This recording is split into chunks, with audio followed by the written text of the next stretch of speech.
morning. I'm Karen Atkinson, and I am with Children First, and I am so excited to see this room full this morning. I have to tell you, I am not a morning person. I imagine there's a couple other people that aren't, but you all look great. You all look wide awake, and I appreciate you being here.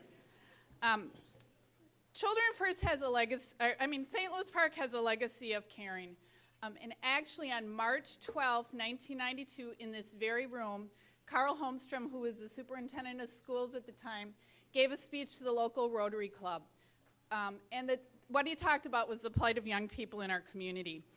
And he didn't intend to start anything, but his comments ended up being a call for action. Because the next day, one of the Rotarians showed up in Carl's office with a checkbook and a will to do something for the kids in our community.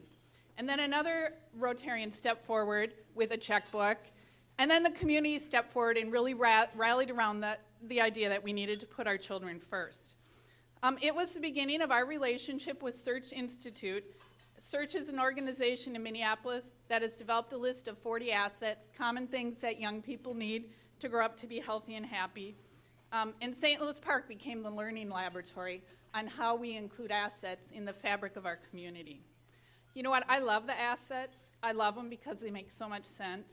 And as a parent and as a community member, they've been a guidepost for me. They focus on the positive things young people need in their lives rather than dwelling on the negative things that kids don't need in their lives. So Children First is a really simple concept, and it's a community-heavy organization. And what I mean by that is it only succeeds because of people from all walks of life in our community who make sure that assets get ingrained in our community. Now this morning, you're not going to see young people up here on stage because I have to tell you, Children First is more about you adults than it is about kids. Kids cannot thrive in our community if we adults don't make it a community where kids can thrive. We need to be intentional and pay attention to our young people. Every one of our young people needs a champion, and you can be that champion. So today you're going to hear the voice of our young people through a survey that they took about a month ago, and then you're going to hear from someone who's a champion in our community for young people, and he'll show you how easy it is to be a champion for kids. Children First is part of the DNA of this community, and the news from the survey is good because this community over the years has been committed to our young people. So now it's my pleasure to thank the people who made this breakfast possible because you're all here and we're going to have a great morning. First of all, I'd like to thank, before I thank people, I want to let you know that, that this breakfast raises the most significant portion of the Children First budget. Last year we raised $55,000 out of this room, which was awesome. Thanks to a lot of you.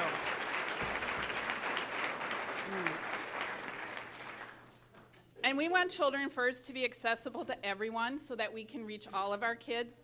And to that end, everything that we offer, we do for free. So this breakfast is free this morning. We do an ice cream social in May for the community. That's free. We train asset champions, and you'll hear about these volunteers. And this year, we really want to get the information about the survey out to the whole community. That's why it's so important for us to have this annual celebration and why we need your support. And now I want to thank the people who made this morning possible. So we have $25,000 in matching money this morning. And first, I'd like to thank Park Nicollet Foundation for giving us a $10,000 grant.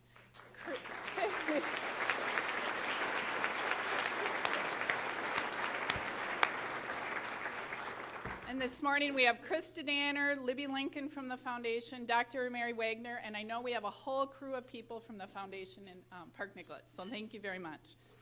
Our second $10,000 grant is from a very special friend of ours, Citizens Independent Bank, and I'd like to thank Brad Bakken and the people from Citizens for making that possible.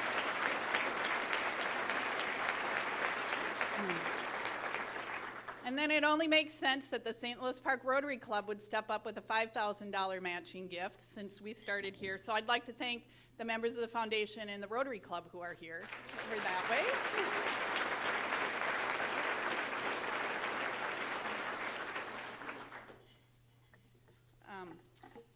And as I told you, you're enjoying breakfast this morning, and that's because of our great friends at Japs Olson. And Monica Murphy is with us, and they also did all our printing for the event, and we really appreciate that. So they're treating you to breakfast.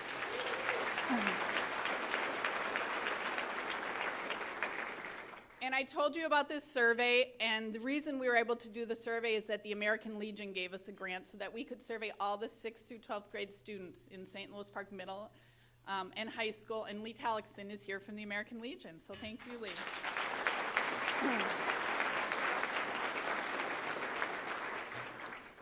The Doubletree has hosted us for 3 years, and Angie Baldwin has made that possible through her leadership. And then Swank Audio Video and ParkTV are our video sponsors, so thanks to them as well.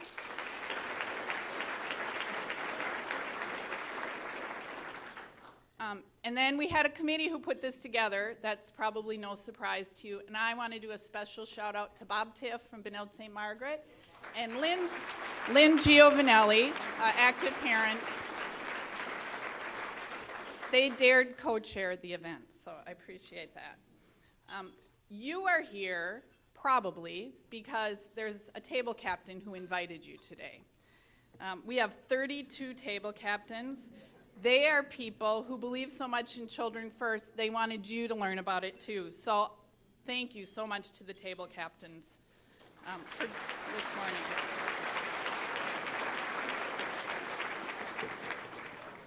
And then there's a lot of people listed in your program, and I hope you'll take some time to look at that because this is the effort of a lot of people being involved. So we appreciate you being with us today. We have a gift for you. Your table captain during breakfast will give you a leather bookmark. There's actually a company called 4Imprint that donated these to us, and we'd like you to take that as our gift. And while you're enjoying your breakfast, I hope you seize this moment to talk to the person next to you and talk about someone who was a champion when you were a young person, because every young person needs a champion. So enjoy your breakfast, and we'll be back in a few minutes. Now is the time to seize the day. Send out the call and join the fray. Wrongs will be righted if we're united. Let us seize the day.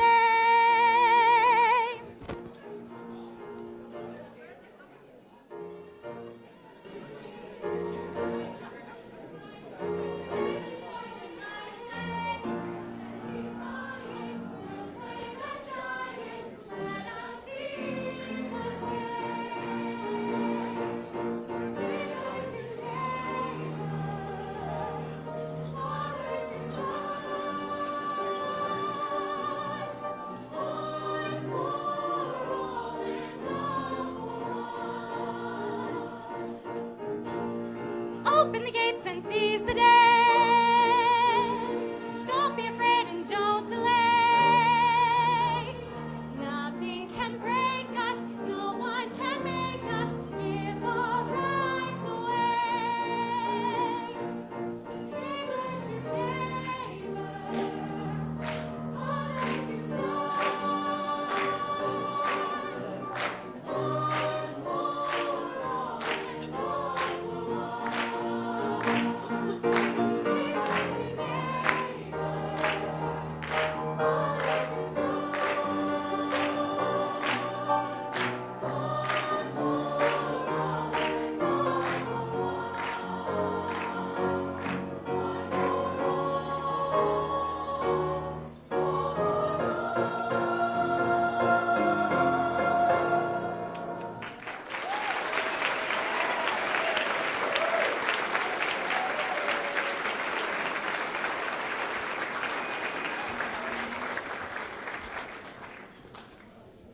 So you have been officially flash mobbed. Thanks to the students from Benilde St. Margaret's and Nancy Stockhouse. Now enjoy your breakfast. Good morning, everyone. I know there's some great conversation going on, and I apologize for interrupting, but we promised to keep the program moving this morning, and it's my turn to get up and offer a few thoughts. I'm Bob Tifton, and I proudly serve as co-chair of Children First and serve on the executive committee. And there's someone I would like to introduce you to who is also a co-chair of Children First, Carlin Gordon, who is a senior at BSM. Carlin, can you wave?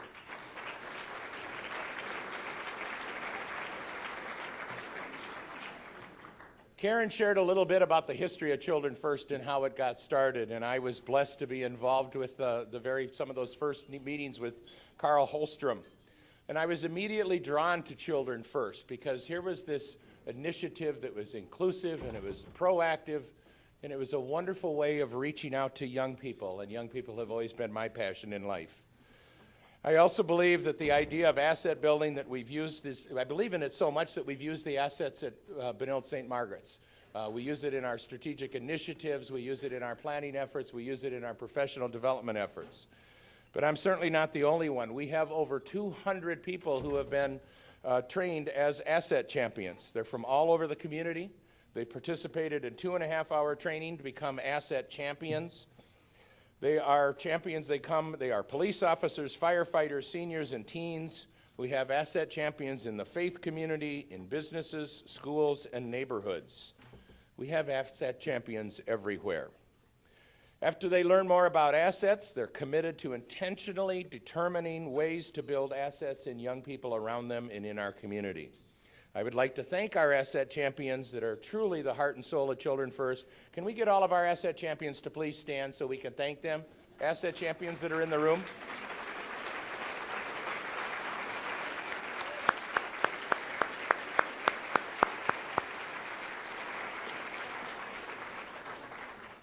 And now, over 20 years later, since we first started Children First, we're about to share with you how Children First has had a tremendous impact on the youth of our community. Like Karen said, you will see from the survey results, we've made great strides in helping our youth, but we still have a long way to go. I have a favorite quote that I keep next to my desk in my office that I've had there for over 20 years. And I love this quote because it really captures the essence of what I believe. The children are living messages we send to a time we will not see. I often reflect on what that message will be and what we are instilling in our children. As a lifelong educator, I'm well aware that our young people need very specific skills to be successful in life, and those skills are very different from the skills that you or I may have needed when we were growing up. It'll require a lot of work. I'm going to share a personal story about an asset building opportunity. The one I'm going to talk about is cultural competence, and that's the asset where young people has knowledge of and comfort with people of different cultural, racial, and ethnic backgrounds. Many of you in this room may know Rabbi Avi Alitsky from Bethel Synagogue, and he participated at Benilde St. Margaret's earlier this year in an interdenominational Thanksgiving prayer service. And when he was up speaking to the students, he asked the students to raise their hand if they had spent some time learning in Bethel in the Sukkot for the festival of Sukkot. His quote in his newsletter at Bethel summarized what happened next. Little did I realize or anticipate that when we started this 9th grade Benilde St. Margaret's Day of Learning in our sukkah 5 years ago, the day would come when every single student in the room, the entire upper school, would raise their hand. I was almost moved to tears. I told the students to look around the room, and with all the hands raised, there was an audible collective gasp in the room. This is just a reflection of an appreciation of the richness of the culture we have in our community. And it's because of a conscious, intentional effort by some adults in our community to promote this asset. And then when Rabbi Alitsky walks the halls of BSM, he hears the students yell out, "Hey, Rabbi Avi, hey, Rabbi O," and he's now kind of politely known as the Rabbi of BSM. It's our vision and hope in Children First and in St. Louis Park that every child is valued and supported and given the foundation to be successful in life. It's our hope that every adult in this community is invested in building assets in young people because every child needs a champion. Today we're going to share some good news with you on how we and children in St. Louis Park are currently doing. And then we're going to tell you how you can help us close the gap and get us where we want to be. By expanding the number of asset champions and by expanding the reach of this message, every family in our community will be impacted by these assets. Now we're going to have some words from our very special friend, our distinguished mayor, Jeff Jacobs.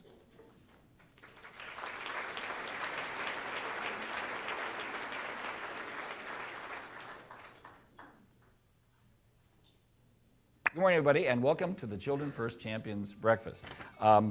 First of all, I'll start by an apology that I really wish I were there today, but I was on a business trip, and so if you're watching this video and everything has gone according to plan, I am, as we speak, in an airplane over Pierre, South Dakota. So I'm sorry I'm not there. I really wish I could be. Now I know what you're saying. You know, here's the mayor up on the big screen. Now you can zone out. So you can go back to read your iPad and stuff. But what's even more titillating is that I get to introduce you to the data portion of this program. Now, please don't be leaving. I know you're thinking about, oh my gosh, here's data coming, and you know, I'm a lawyer, so I don't do math very well. The only math I can do is to tell you what 1/3 of anything is, and I can do that. But I'm also the mayor of St. Louis Park, and of course, the longer you've known that, the funnier that gets. And in the years since I've been in office, since 1999, our community has changed quite a lot. But one thing that has not changed is our commitment to our young people in St. Louis Park.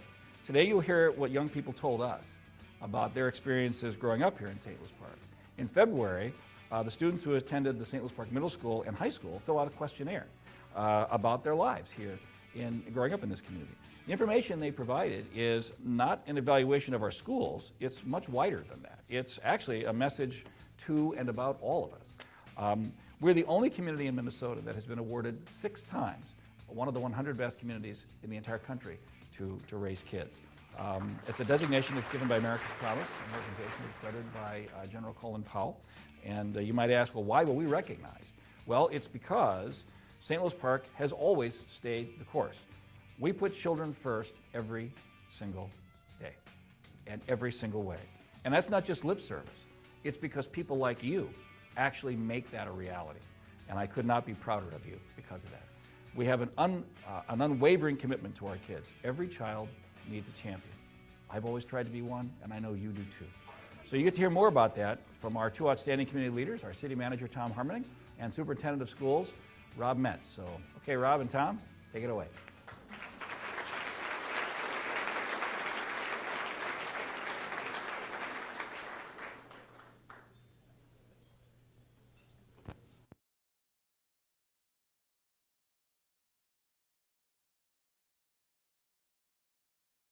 Can you hear this?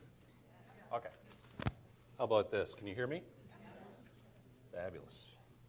Well, good morning, everybody. Good morning. My name's Tom Harmoning. I'm the city manager for St. Louis Park, and I'm joined by my colleague, Rob Metz. This morning, Rob and I are part of the Children First Executive Committee. And as community leaders, we see the importance of Children First to ensure the vitality of our young people. The executive committee is, so to speak, the keeper of the developmental assets. The assets are 40 common sense experiences and qualities that influence the decisions young people make every day. Assets address the relationships, experiences, and expectations that we have for our young people. Assets help us look at our young people through a strength-based lens and build upon those strengths. So understanding I'm a city guy who used to be the community development director here, I love to see development and redevelopment taking place in the community. It's very satisfying for me to see new buildings being built here in St. Louis Park. So it shouldn't be any surprise that I view Children First and our initiative here in St. Louis Park as an economic development initiative. Karen was quite surprised when I told her that when we were talking about Children First a few years ago. Fundamentally, economic development in a community is about taking specific actions to improve the quality of life and economic health of a community. Children First not only strengthens our kids, it makes our community a more desirable place to live, which means more people will want to live here, and the law of supply and demand takes over. More people want to live here, housing values go up, more housing gets built, more commercial business comes in, and the cycle continues. So in other words, if we're a great community for kids, we become a great community for everyone. Children First and the developmental assets also allow us to better connect with kids through the many services we provide, such as our park and recreation programs. It provides our PD and its community policing efforts a common language to connect with kids and their families as partners to help make this a safe community and improve the quality of life in St. Louis Park. Again, all part of economic development. I have worked in St. Louis Park for 19 years, first as Community Development Director and the last 10 years as City Manager. So if you looked at me then, that was 10 years ago, and you look at me now, that shows you what working with Mayor Jacobs does to you after 10 years. It's an experience working for Mayor Jeff. If there's anything certain in life, it's change. As a community, the key is to anticipate that change and take proactive actions to shape it to your advantage. St. Louis Park has undergone incredible change, and while we certainly have our challenges, the proactive actions this community has taken, like the Children First Initiative, has helped make us stronger than ever. In February, young people who attend St. Louis Park High School and Middle School took Search Institute's Attitudes and Behavior Survey in February. Over the last 20 years, our young people have taken the survey several times. The survey was last taken a decade ago. At that time, 75% of the young people were Caucasian. This February, 57% of them were Caucasian. Demographically, we have shifted significantly, and the survey results have, over the long haul, continued to get better. Rob and I are going to share what our young people told us through that survey. Rob? Good morning. For those of you that don't know me, I am Rob Metz, the St. Louis Park School Superintendent, and this is my first year in that role. Thank you.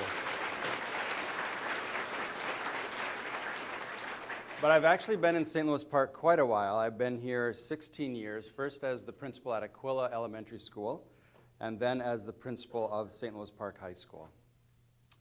While the city has taken care of the economic development side of the equation, the schools have been focusing on educating young people. But when I say educate, I don't mean that we just teach them reading and math. Those are important, but we know it is equally important how we teach these things. The school district has embraced the idea of building assets in young people because we view them as whole people, not just as students who learn things and take tests. We've had several innovations that are based on the 40 developmental assets. In our early childhood programming, connections are made with parents as well as children. And a very well-known 9th grade program in St. Louis Park is catching storm across the country. It's called BAR. The acronym stands for Building Assets, Reducing Risks. And to put it in a nutshell, the concept is, in 9th grade, the better we know students, the better they will do. As simple as that sounds, that's unique in the school world. The concept has been tested at a variety of schools across the country, and this year, the way St. Louis Park does 9th grade is going to be the way that 50 other high schools across the country do it from now on. It's not an accident that this focus on the whole child and the focus on positive things, the assets, has resulted in some academic success. Last year, the Washington Post ranked St. Louis Park High School as the 3rd highest rated high school in Minnesota, the 188th ranked high school in the nation. And to put that in context, there are over 20,000 high schools in the United States.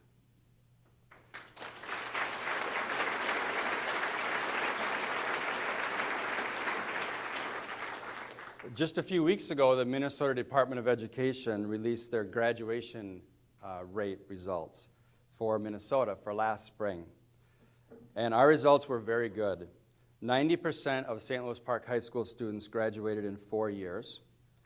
Even more impressive is when you look at specific demographic group breakdowns. At St. Louis Park High School, 80% of black students graduated in 4 years, while the state average was 58%.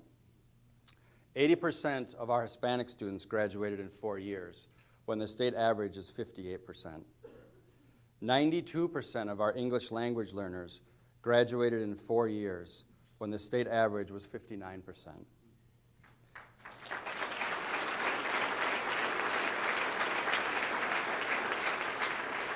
This is because we have so many people all across this community who are champions for kids and building their assets.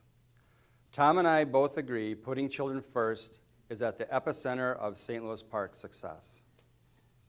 And now on with the data. the star of today's show. The survey measures a lot of things, and while you would like to share it all with you, we will only pull out a few highlights. Never in the history of doing this survey have our results been more positive. Every time we've done the survey, we've seen improvement. Our young people, on average, now have more than 20 assets. And that's good news and bad news. It's better than we've seen before, and it's better than the national average. But our goal is to have all young people in St. Louis Park with at least 30 to 40 assets. And let me explain why. As young people's assets increase, it affects how they behave. Young people who have lots of assets succeed in school and volunteer in the community. They focus on their health, and they are connected to more adults. Young people who have lots of assets also are less likely to drink, use drugs, be sexually active, or engage in any risky behaviors. The data is clear. Young people who have lots of assets make better choices. In St. Louis Park, 51% of our young people have more than half the assets.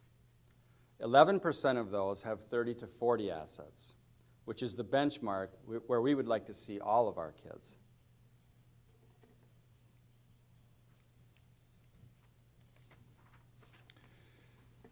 So what Rob said is important. Young people who have lots of assets make positive life choices, whether it's to work out, eat well, study, or to avoid chemicals and violence. So what does this have to do with you? Well, everything. Because every one of us can build assets in young people. We can all be a champion for our kids. If you haven't yet, look at the community support card that is at your place on your table. When you look through the list of 40 assets, only a handful of them are things that are in the purview of the schools or paid professionals. The vast majority are things that neighbors, friends, parents, and community members can impact. Let's look at some examples together. Asset number 3, young people should have 3 adults other than their parents who they go to for help. This asset has gone up 7 percentage points since our young people took this survey a decade ago. Still, only 53% of our kids have these non-parent adults in their lives. Think about the young people around you that you can connect with. In my own situation, what I try to do, and Karen has helped teach me this through asset training, is to greet young people. So when I'm walking down the street on a walk or in a store, I try to make an effort to make eye contact with those young people and say hi and ask how they're doing. Or at my son's bus stop, I try to make contact with his friends or those that he doesn't know, making sure that they understand that I care about who they are and what they're doing. Perhaps it's at baseball practice. I'm a baseball coach, and it's not uncommon for me and some of my fellow coaches to stay after a practice and maybe do some extra batting practice or some fielding with some of the kids. All of those things can make a big difference. Asset number 7 is community values youth. Only 29% of our teams perceive that those in the community care about them. Think about when you see a family with young children at the grocery store. Do you smile at them? Do you talk to them? Think about that same family 10 or 13 years later. How would you treat them as teenagers? Young people tell us it's that simple. Notice me, say hi, and ask how I'm doing. Asset number 26. Our young people place a high value on helping others, whether it's a friend who needs help, a neighbor who needs a lawn mowed, or cleaning up the park. 60% of our young people place a high priority on this. That number has gone up 10% since our last survey. Asset number 40, our young people are resilient and they are hopeful. 73% of teens surveyed feel optimistic about their future. I'm going to tell a quick story about a young student that I saw when I was the principal at Aquila Elementary School many years ago, and I think it's safe to say that he did not have a lot of assets. But he had a spark, and the people who worked with him recognized that right away. He got a lot of help coming through the system, from Aquila to Cedar Manor to the middle school and eventually to the high school. And as luck would have it, when he got to the high school, I did too as the high school principal. So there he was. He continued to get support because people saw something in him. And I don't mean just in the school community, but in the wider community. And some of you in this room were some of those people that supported him. He found his way to a program called College Possible, which is an excellent program at the high school to support first generation to college students. Applied for a variety of scholarships and eventually got the top scholarship in the country, the Gates Millennium Scholarship, which provides a free college education from the first day of your four-year degree all the way through your doctorate degree. We bumped into him a few weeks ago over at the high school with Karen, and he had just graduated from the Carlson School of Management and is on his way to his first job at Cargill. And I wanted to share that story because to me that's an asset story of a young man right here in St. Louis Park.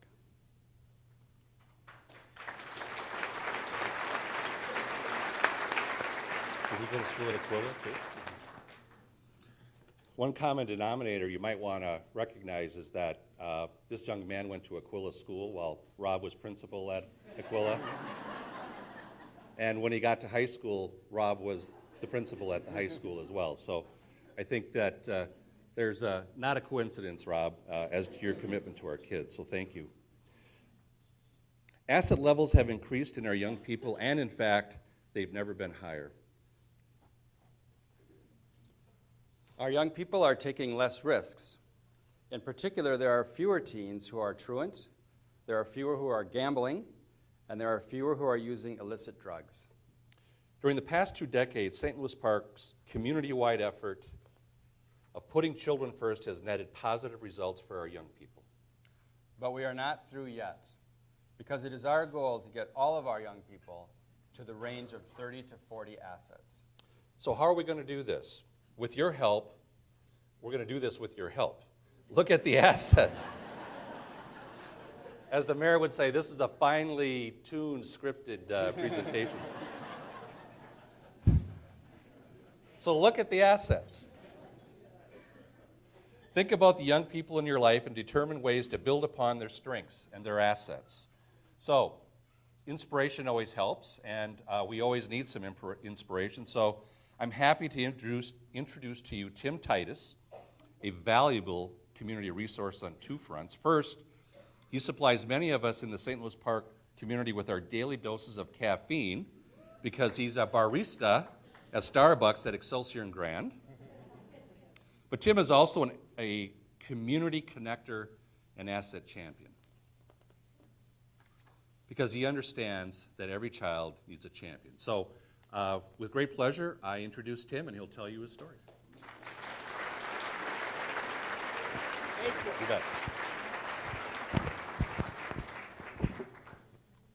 Thank you, Tom. Good morning, asset champions.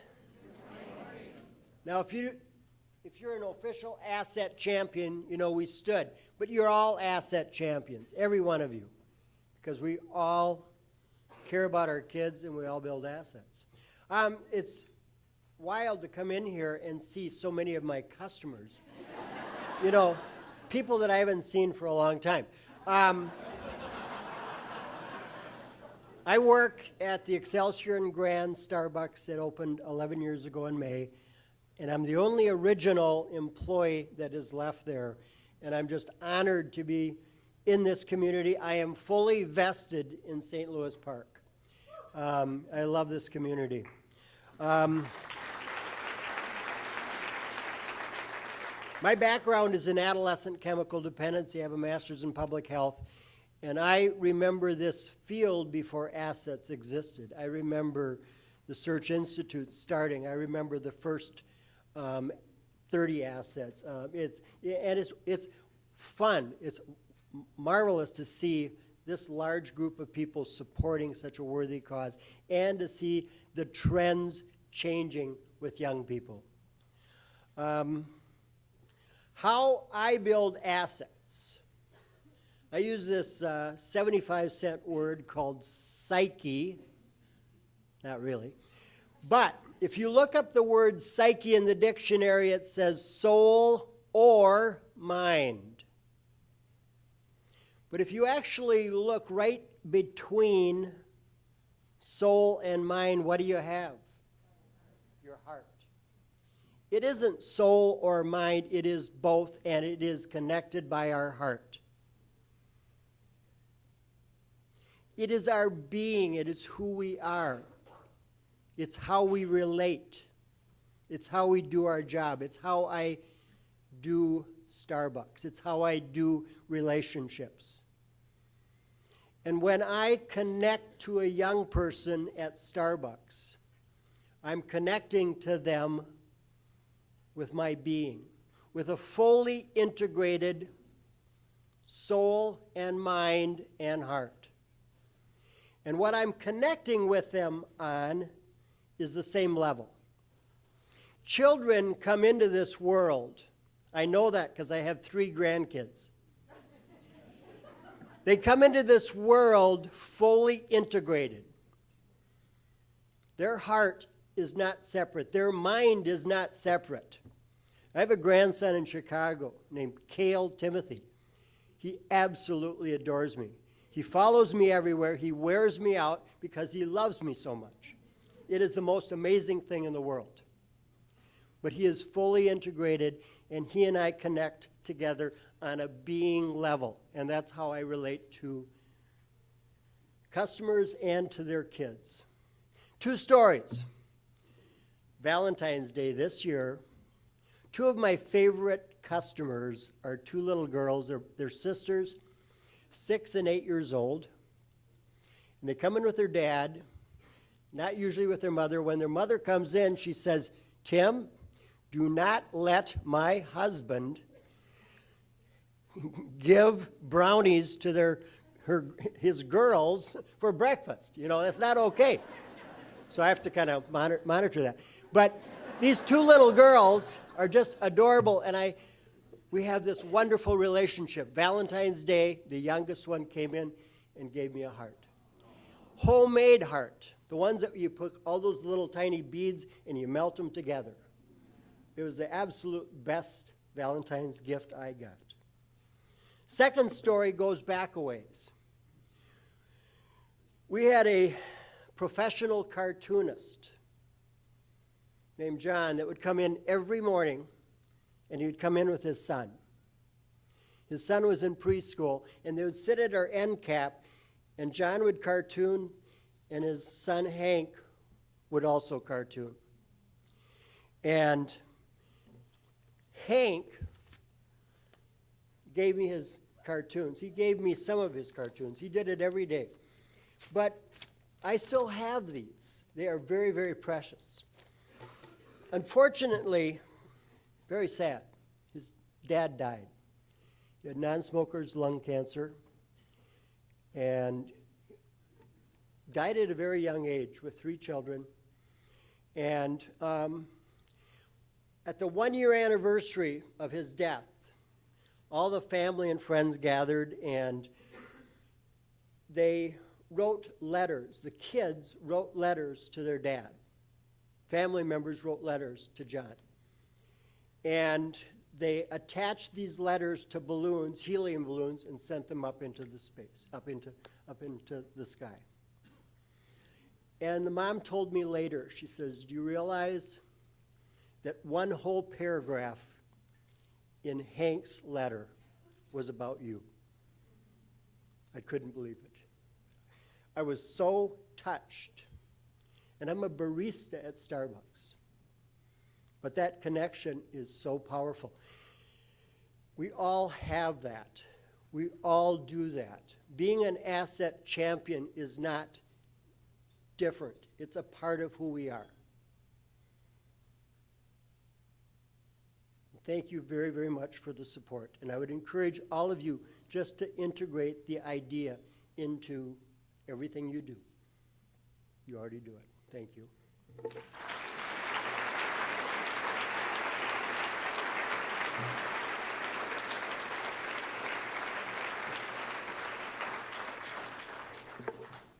Wow, Tim, thank you so much for connecting mind, soul, and heart with our kids and sharing your gifts so generously. Thanks for your stories, too. I'm Lynn Giovanelli, and I am a 10-year resident of St. Louis Park. I am an actively involved parent in the St. Louis Park schools, and I'm a proud community member. I'm also a proud asset champion. Thanks so much for being with us today. You can, like Karen mentioned earlier, we love those friends and neighbors who wrangled you to be at their table today, and we're so grateful for your time. I know you'll agree with everything you've heard that Children First in St. Louis Park is a crown jewel. And as we've heard, it's a little bit different. It's not an organization, it's more of a concept. Like Tim was describing, it's that essence, and it's a philosophy that young people matter. Children First works by engaging people like you, by offering training, by coaching asset champions in our community, and by spreading our passion of these results that Rob and Tom just shared with us. It's being intentional about actions as we relate to our kids. And we understand that no one person or no one place can build all the assets, and that's why we need you. We want to put the odds in each and every child's favor. Now that you've heard the Children First story and seen the survey data, it's my privilege to ask you to make a financial investment. This is not just an investment in Children First. It's truly an investment in the strength of our community. There are over 8,000 young people who live in St. Louis Park. And imagine with me for just a moment if each and every child had a Tim.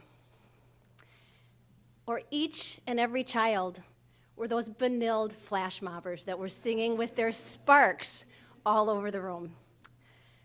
Or if they had someone to empower them to serve in the community and had someone to help develop their social skills. You can be that someone. You are that someone. You play a role in helping these children succeed now and into the future. You can help our kids, and thanks to the generosity of those wonderful, wonderful sponsors that are the $25,000 match supporters. We've got the challenge grant that can be matched dollar for dollar up to $25,000 and double the impact of your support. We hope that you can help us meet that challenge. It's our goal today to raise $70,000 in this room, and we believe we can do it with your help. Now I'd like the table captains to get out those little green bags, and in them, if they could please pass out the pledge cards.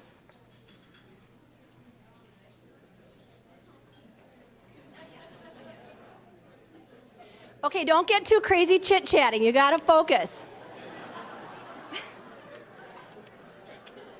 Okay, so if you will, look with me at the pledge card, and as you'll see, we're asking at the top there for 3-year pledges at various levels. I want to mention that those of you who are able to commit today at $1,000 or more for 3 years will receive one of the hand-decorated plates that were created by young people who are part of the Youth Development Committee. You might have noticed them on your right-hand side as you entered the ballroom today. We're also asking those of you who have previously made a 3-year pledge to consider extending that pledge by 1 more year with an add-on pledge. That's that second green bullet there you'll see. This is, okay, blah, blah, blah. See, the carefully scripted. Again, those of you who are making an add-on pledge of $1,000 will also receive one of those beautiful plates as a thank you. Going on down the card, the next green bubble is a one-time gift, and that section allows you to direct a gift of any size.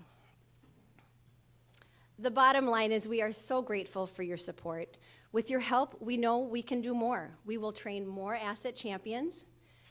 We will share the community support card and survey results with more organizations, all with the hopeful outcome that more St. Louis Park kids will succeed in developing that 30 to 40 assets. Okay, we ask that you make your first pledge payment or one-time gift payment on your pledge card today. And it's easy, you can tell. Just bubble, bubble, check the box. You just, you can do it 3 ways: cash, check, or credit card. You can put your credit card information here on the pledge form, Or if you prefer, we've got a credit card machine at the registration table out just as you exit the doors. And so you can just stop by that table if you'd prefer to have your credit card processed there. Don't forget, if you work for an organization that does matching gifts, if you can acknowledge that on your pledge card too, we'll make sure we get the right paperwork exchanged with your organization so that we can double the impact of your gift. One last plug, for those of you who are not yet a fully trained asset champion, even though you're all asset champions, to become one of the 50 newly trained champions that we hope to train this year, please check that box on your card. Training consists of 1 2.5-hour session, and the dates are listed on the back of your program. So if you fill in that section, you'll be contacted about which session might be most convenient for your schedule. Whatever gift you've chosen to make today, a sincere thank you. On behalf of all young people in St. Louis Park, we are enormously grateful. Thanks for sharing your very valuable time. We know that's your most precious commodity, so thank you for making this morning work. I'll give you a couple more minutes to finish filling out your card, and if we can just have a little music to write a check to, that always kind of inspires. And then when you're finished, when you've completed your card, if you can just pass it back to your table captain, that would be great.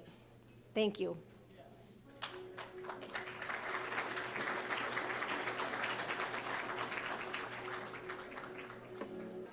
I hate to cut the conversation short, but we guarantee people that we'll be out of here in an hour, and we're at an hour. I would like to thank Marco Giovanelli. Marco is a middle school student who is playing the piano for us this morning. Very talented.